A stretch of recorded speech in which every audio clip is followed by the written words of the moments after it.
Hi guys, happy Wednesday. I hope you're off to a great day. I looked down at the calendar today and realized that it's a really big day for a few different reasons. So I thought I would jump on, do quick coffee talk live of a couple big news stories this week and also share with you why today is a day worth mentioning, an important day in American history, if you will. So, a couple things. I know that you've seen some big news headlines regarding the coronavirus recently. The new coronavirus, as we've been referring to it, it does have a new name, as you probably have seen on our card stack on this COVID 19. Since saying the new coronavirus is easier, that's what I'll be using today. But I just wanted to jump on briefly about that because from what I can see from the news coverage, it's mixed from an avalanche of data that's being thrown at you at a regular basis, as well as accusations of conspiracy theories. And so I thought, let's just take a breather and go through some of the facts. The facts when it comes to the coronavirus remain this: we don't know where it came from, and we don't know how it spreads, period. We know that the first cases originated in Wuhan, China, which happens to be a city that's larger than New York City. So keep that in mind. It's larger than the biggest city in America. So, yes, there are some theories that are coming forward to how this all began. The bottom line is we don't have the facts as to where this virus came from and how exactly it moves from person to person. So I think that's really critical that we remember that. One of the questions that has emerged, because we don't know how it spread, is what about products that are coming directly from China? In fact, a good friend of mine, Dr. Daria, received a package from Wuhan. So when someone receives a package, let's say you order something off of Amazon, it comes to your house, should you be following any sort of procedures regarding that? I reached out to the CDC. I'll let you know when and if I hear an answer on that.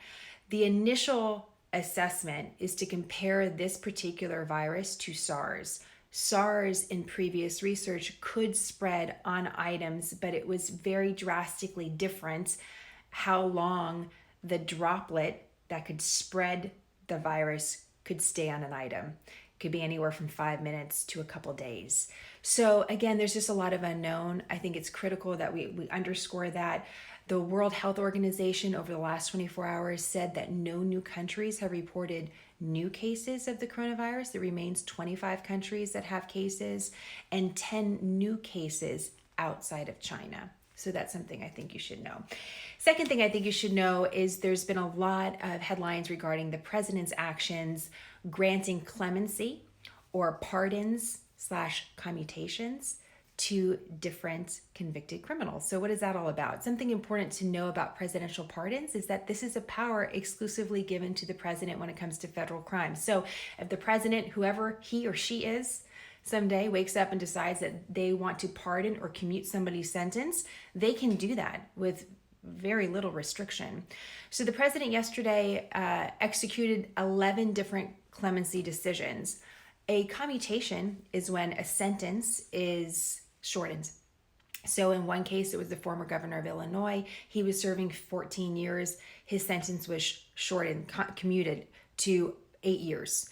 So 8 years served. So that's something to know. A big mistake I've seen in the press is suggesting that a pardon wipes your record clean. That's not what happens.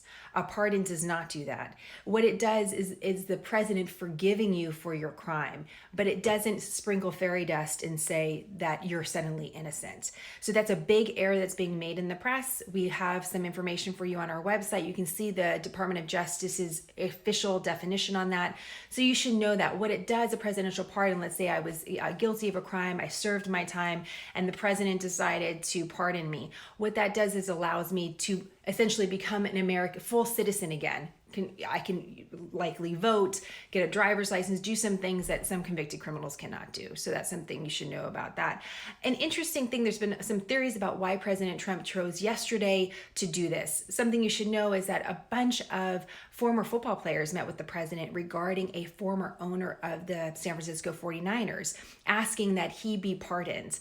And he was yesterday, along with 10 others. And if you look at the president's behavior over the last several years, he has been lobbied by different celebrities to pardon people. And in some cases, that's what's been the catalyst.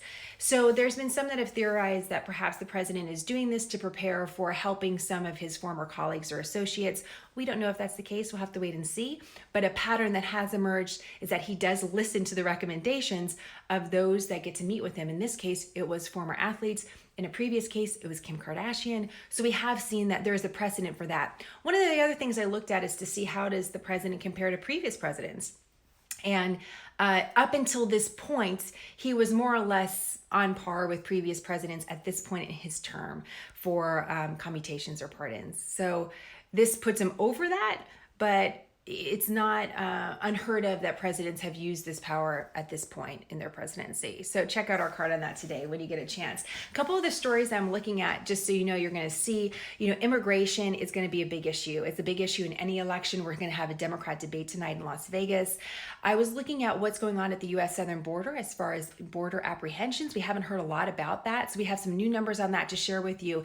However, over the last several weeks, the U.S. government has unveiled the longest tunnel that was burrowed underneath the border in California. It was almost a mile long. I found some incredible video of it. I want to show you that. The reason why I think that's important is we can talk about border apprehensions for those that are illegally trying to cross the U.S. southern border. We can talk about border walls, but we should also talk about border tunnels and get a complete picture about what's happening at the U.S. southern border. So I'm going to have that for you. Also, an interesting new study about the health, reversing the biological clock. You know it, I know it, we've all heard it. The biological clock, like ticking like this, ticking like this. Thank you, Marissa Tomei. The reality is that there's a new study that was looking at helping reverse the biological clock in mice. And they had some success. So I'm going to hopefully get that story up for you before the end of the week. I feel like we always need a little optimism when it comes to health or technology. So I'm going to kind of sprinkle that in. All right, final thing. This is why today is a big day in American history. On this day, 2 years ago, I was sitting at my computer, scared to announce the arrival of SmartHER News. The website had been live for a few weeks, but we had problems with it, and so I didn't tell anyone about it. But February 19th to February 20th, 2018, I launched SmartHER News officially. And you know what happened when I clicked that button and made it live and told everyone about it? Absolutely nothing. It was so scary, but it was just the beginning, and I had no idea what the next 2 years would be like. And I've really, there's been a lot of ups and downs. I'm learning things every day. It's just overwhelming the amount of information it takes to run a business and make sure that you're providing what you promise to the consumer. And one of the things I've thought a lot about is, what does success look like?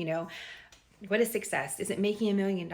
Is it having 1 million followers? What is success? We hear that most companies fail in the first 2 years. Well, what does that mean? So here's what I think it means to me. Being a success means that people actually like your product.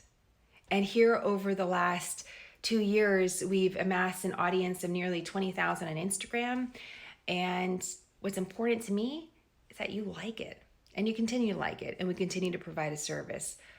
I don't want you feeling angry or aggravated or annoyed by the news. The news should be delivering a great customer service to you. And that's what I want to do on a daily basis through SmartHER News. I want you to have a refuge in the storm. I want you to have a place to go. And some of you have expressed how much SmartHER News has meant to you and has enhanced your life. And that's success for me. I look forward to growing this bigger. And we have a surprise coming in the next few weeks about how you can also help support SmartHER News. So I'm really excited to share that with you. But thank you. Thank you for everything over the last 2 years. You keep me going every single week, and I am so grateful. So I just wanted to jump on and tell you that. Have a great day, you guys. Continue to watch for updates on smarternews.com, and I'll see you soon. Bye, guys.